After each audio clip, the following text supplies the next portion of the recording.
Hi. The book I read for you is something delicious, a kind of exercise machine for your brain, and the conclusions I read out for you are even better. All this awaits you in the analysis of Book 9, Lean Startup. Let's move on to the conclusions now. I have 6 of them, so we have enough time. Let's get started. Oh, wait. Before I start, I'll say this. If you're a bit like me and want to get into Forbes someday and read or search for books about startups, then this is definitely a good book. Just great.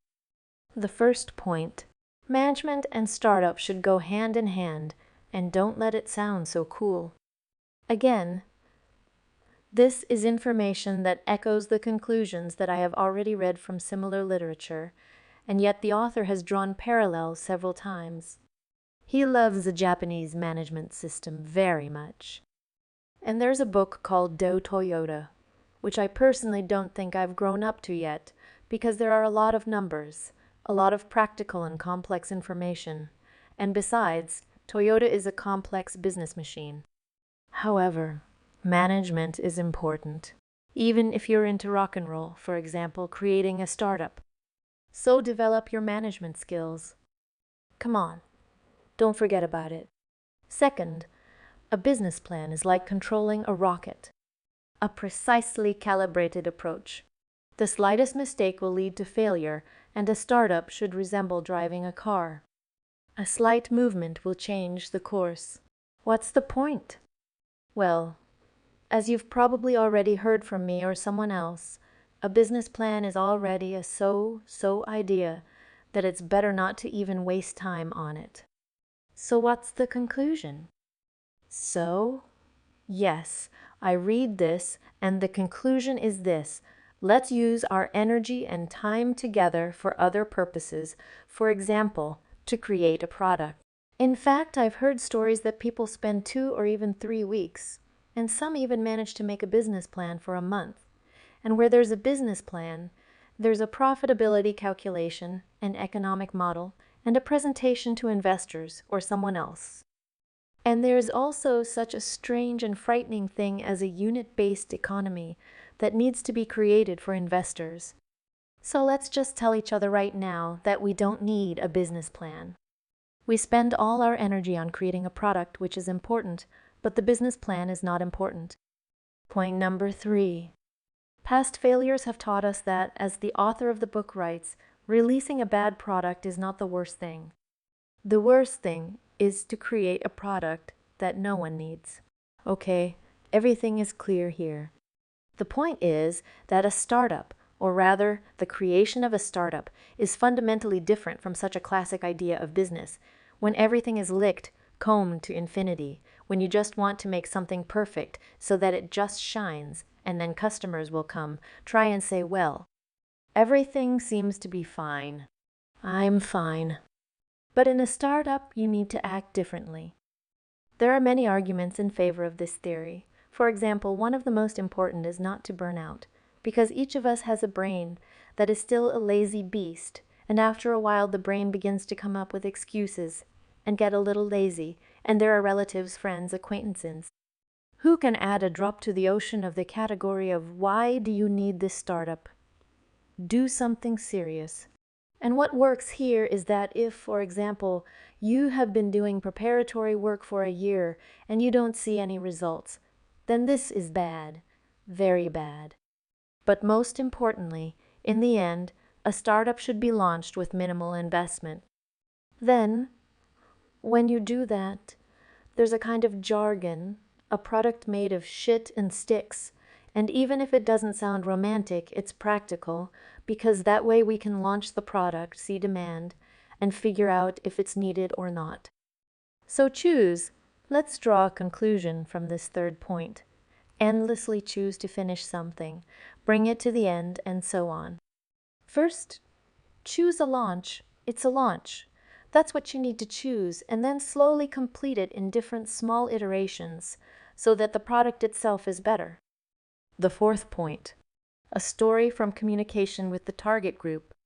The author of the book tells a story from communication with the target group. When the author of the book was asked to invite friends to a chat, he had a startup related to something like an augmented reality game. That is, each user can create their own avatar, develop it, upgrade it. Well, like Pokemon.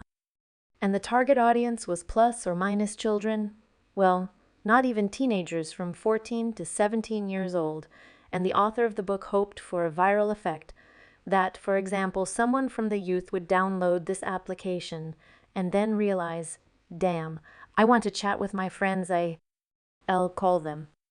That's what the target audience replied, or rather, these teenagers. Listen, uncle, don't you understand that I'm a fool? Why should I invite my friends over without making sure the game is cool? There's a lot of wisdom in these little words, kids. In fact, I even remember the year when I first used the social network Facebook. I don't remember if it was 8th or ninth grade, and of course a classmate told me about it, that there is such a social network, but when you're a teenager, or when you're a kid, no, even when you're an adult, when you recommend something to close friends or buddies, it's a little, I'm disoriented because if your recommendation turns out to be complete shit, then you can lower your credibility in the eyes of your friends or buddies. That's what we're talking about. And teenagers are very sensitive to it, meaning they want to recommend something really cool, and the key word here is cool. So remember this, you should not count on some kind of viral effect when people, or rather users, will be the first to call their friends, without taking into account the fact that you will not bring your product to the level of coolness. So we bring the matter to a standstill and remember that a viral effect is possible, but first cool it down. Point number 4.5 is the title of a book that I wrote for myself, because I like to read books if I like them. Look, let's say I read this book, and if the author shared another book, I thought it was cool, so I wrote it. The book is called The Search for a Business Model. How to Save a Startup by Changing the Plan in Time. I'll read it, and then I'll give you a review. Point 5. This is the system that the author of the book I just told you about came up with. It is called analogs and anti-analogs. What does it mean? When the iPod was released to the market, first of all, the creators of the iPod, and it wasn't just Steve Jobs, naturally analyzed the analogs first. The Sony Walkman player was an analog, and they immediately saw that people could use the player, that is, plug in headphones and listen to it anywhere, I do not know, in the subway, on the street, in a cafe, and so on. But Sony, when it released its Walkman, and it was a difficult year, simply could not count on this analog. It was damn difficult for them, because, by the way, there were many different studies that tended to the fact that people would not listen to music with headphones at all, that music has such a social impact as clubs, restaurants, cafes, but someone does not have it in headphones. So if you are engaged in some kind of startup, focus on analogs on something similar. Judging by this formula, there are anti-analogs. The anti-analog is Napster. It was a website. It was launched at one time. It just took off like a rocket, and unfortunately, I didn't use it, but I had already heard a lot about it. This is a program that used to allow you to download music for free, something like a torrent. Well, for example, you have 12 albums. Oh no, well, there are 3 Michael Jackson albums, 2 Justin Timberlake albums, and you can upload them to a kind of cloud for free. Someone else, like your neighbor across the street, can upload their 2 albums. In total, you already have 4 albums, and another user will be able to download them for free. Well, in short. And this is called such an antithesis. You know, yes, that there was doubt that people would buy music, and Apple put all its efforts into the fact that they would buy music. And here it was necessary to clearly analyze and understand what needs to be done so that people do not download but buy.